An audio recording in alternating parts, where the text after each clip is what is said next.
ଆଜି ଗଣେଶ ପୂଜା ବିଘ୍ନ ବିନାଶଙ୍କ ଜନ୍ମଦିନରେ ଆପଣମାନଙ୍କୁ ଢେର ସାରା ଶୁଭେଚ୍ଛା ଓ ଶୁଭକାମନା।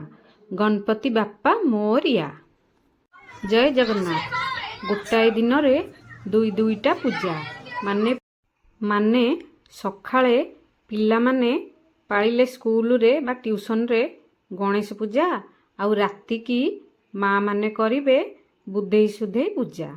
ହେଲା ନା ଗୋଟେ ଦିନରେ ଦୁଇଟା ପୂଜା। ଜୟ ଗଣେଶ ଜୟ ଗଣେଶ ଦେବା, ମାତା ଜାକି ପାର୍ବତୀ ପିତା ମହାଦେବା। ସକାଳୁ ପିଲାମାନେ ଗାଧେଇ ପାଧେଇ ମୁଣ୍ଡ ସାମ୍ପ କରି ରେଡ଼ି ହେଇକି ପଳେଇଥିଲେ ଟ୍ୟୁସନ୍। ଆଉ ସ୍କୁଲ ତ ବହୁତ ବାଟ, ଟ୍ୟୁସନରେ ପୂଜା ସାରି ଘରକୁ ଭୋଗ ଆଣିଥିଲେ। ଭୋଗ ଆଣି ସାରି ବାଣ୍ଟି ସାରିକି ଖାଇଥିଲେ ଜଳଖିଆ। ସକାଳର ଗଣେଶ ପୂଜା ପିଲାମାନେ ଏଇଭଳି ଭାବେ ପାଳିଥିଲେ। ଆଉ ମା ମାନେ କରିବେ ବୁଧେଇ ଓଷା ରାତିକି। ରହିଲି, ଜୟ ଜଗନ୍ନାଥ।